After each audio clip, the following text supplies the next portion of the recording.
ബി.ജെ.പിയിൽ പൊട്ടിത്തെറി.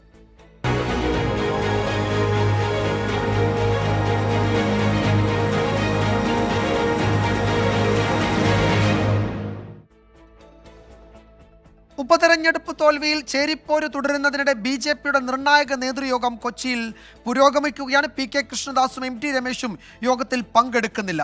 താൻ പങ്കെടുക്കേണ്ട യോഗമല്ല എന്നാണ് എം.ടി. രമേശിന്റെ പ്രതികരണം. പാർട്ടിക്കുള്ളിലെ ഭിന്നതകളെക്കുറിച്ചുള്ള ചോദ്യങ്ങളോട് ക്ഷുഭിതനായി കെ. സുരേന്ദ്രൻ പ്രതികരിച്ചു. ഷവർ വാർത്തകളുമായിട്ടാണ് നിങ്ങൾ 3 ദിവസമായിട്ട്. നിങ്ങൾ മഹാരാഷ്ട്രയിലെ, ഞാൻ പറയട്ടെ, മഹാരാഷ്ട്രയിലെ തെരഞ്ഞെടുപ്പിൽ കോൺഗ്രസിന് 15 സീറ്റാണ്. നിങ്ങൾ ഒരക്ഷരം ചർച്ച ചെയ്യുന്നില്ല. പറയട്ടെ സഹോദര, ചേലക്കരയിൽ കോൺഗ്രസ് തോറ്റമ്പി, നിങ്ങൾ ഒരക്ഷരം ചർച്ച ചെയ്യുന്നില്ല. നിങ്ങൾ എന്താണ് മനസ്സിലാക്കിയിരിക്കുന്നത്? നിങ്ങൾ ആരാണ് ഇവിടുത്തെ? നിങ്ങൾ വേറെ ജോലി അത് ഞങ്ങൾ ചർച്ച ചെയ്യേണ്ട, ഞങ്ങൾ ചർച്ച ചെയ്യും. നിങ്ങൾ ബാക്കിയൊന്നല്ല. നിങ്ങൾ ഈ പറഞ്ഞ ഒരു കാര്യവും ഇവിടെ സംഭവിക്കാൻ പോകുന്നില്ല. നിങ്ങൾ ചെവിയിൽ നുള്ളിക്കോ. നിങ്ങൾ നിരാശരായിട്ട് വീട്ടിൽ പോകേണ്ടി വരും. തന്നെ ഏൽപ്പിച്ച ചുമതലകൾ നിർവഹിച്ചു എന്നായിരുന്നു ശോഭാ സുരേന്ദ്രന്റെ പ്രതികരണം. ശോഭ എന്ത് ജോലി ചെയ്യണം എന്ന് അവർ തീരുമാനമെടുക്കാറുണ്ട്. ആ പണി വളരെ നല്ല രീതിയിൽ ചെയ്തു തീർത്തു എന്ന് ആത്മവിശ്വാസമുള്ള ഒരു സാധാരണക്കാരിയാണ് ഞാൻ. ഇപ്പോൾ സംസ്ഥാന അധ്യക്ഷൻ പറഞ്ഞു കഴിഞ്ഞതിനേക്കാൾ കൂടുതലായിട്ട് ഞാൻ എന്താ അതിനെക്കുറിച്ച് പറയാനുള്ളതൊന്നും പറയേണ്ട ആവശ്യമില്ലല്ലോ. അതേസമയം കെ. സുരേന്ദ്രന്റെ രാജിക്കായി നേതാക്കൾ സമ്മർദ്ദം ശക്തമാക്കുന്നുണ്ട്. സംസ്ഥാന അധ്യക്ഷ സ്ഥാനം ലക്ഷ്യമിട്ടുള്ള നീക്കങ്ങൾ വി. മുരളീധരനും ശോഭാ സുരേന്ദ്രനും നടത്തുന്നുണ്ട് എന്നാണ് വിവരങ്ങൾ. എസ്. ശ്രീകാന്ത് വിശദാംശങ്ങളുമായി കൊച്ചിയിൽ നിന്ന് ചേരുന്നു. ശ്രീകാന്ത്, നേതൃയോഗം തുടരുകയാണ്. ഇത് തെരഞ്ഞെടുപ്പ്, സംഘടനാ തെരഞ്ഞെടുപ്പ് മാത്രം ചർച്ച ചെയ്യുന്ന ഒരു യോഗം എന്നാണ് കെ. സുരേന്ദ്രൻ പറയുന്നത്. അതുകൊണ്ട് ഈ യോഗത്തിൽ പങ്കെടുക്കുന്നില്ല എന്ന് എം.ടി. രമേശും പി.കെ. കൃഷ്ണദാസിനെ അനുകൂലിക്കുന്നു, അല്ലെങ്കിൽ പി.കെ. കൃഷ്ണദാസും അറിയിക്കുന്നു. യഥാർത്ഥത്തിൽ മറ്റു വിഷയങ്ങൾ ചർച്ച ചെയ്യാതെ സംഘടനാ തെരഞ്ഞെടുപ്പ് മാത്രമായി ചർച്ച ഒതുങ്ങുമോ ഇന്നത്തെ യോഗത്തിൽ? വിജയകുമാർ, ഈ സംഘടനാ തെരഞ്ഞെടുപ്പ് മാത്രമായി ചർച്ച ഒതുങ്ങില്ല. കാരണം ഉച്ചയ്ക്ക് ശേഷം 1 മണിക്കൂറിലധികം ഈ തെരഞ്ഞെടുപ്പ് രംഗത്ത് പ്രവർത്തിച്ച നേതാക്കൾക്ക് തങ്ങളുടെ അനുഭവങ്ങൾ വിവരിക്കുന്നതിന്, പറയുന്നതിന് ഒരു പ്രത്യേക സമയം നിശ്ചയിച്ച് നൽകിയിട്ടുണ്ട്.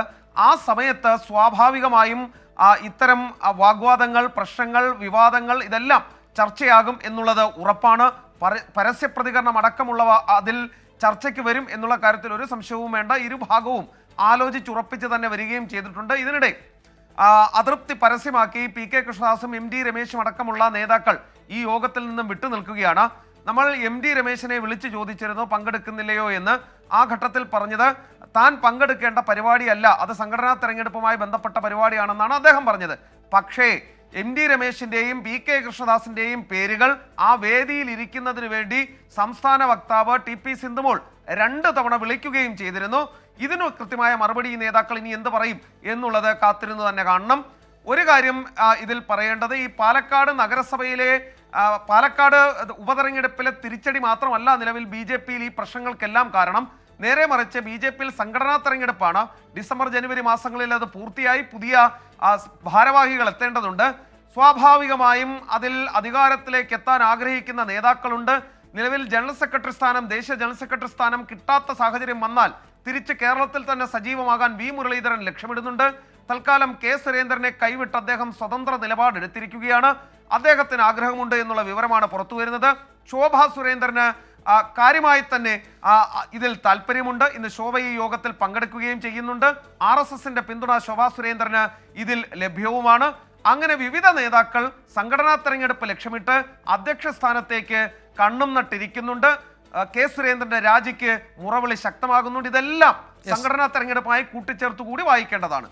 യെസ്, ശ്രീകാന്താണ് വിവരങ്ങൾ നൽകിയത്. ഉച്ചയ്ക്ക് ശേഷം ഇന്നത്തെ യോഗത്തിൽ തെരഞ്ഞെടുപ്പ്, പാലക്കാട്, ചേലക്കര, വയനാട് ഉപതെരഞ്ഞെടുപ്പുകൾ ചർച്ചയാകുന്നുണ്ട്. അതിൽ പ്രവർത്തനത്തിൽ പങ്കെടുത്ത നേതാക്കൾ അവരുടെ അനുഭവം പങ്കുവയ്ക്കാം എന്നാണ് സംസ്ഥാന അധ്യക്ഷൻ വിശദീകരിച്ചത്. അപ്പോൾ ആ ഘട്ടത്തിൽ പാലക്കാട്ടെ വിഭാഗീയ പ്രവർത്തനങ്ങൾ, തെരഞ്ഞെടുപ്പിലേറ്റ അപ്രതീക്ഷിത തിരിച്ചടി അടക്കം ചർച്ചയായേക്കും.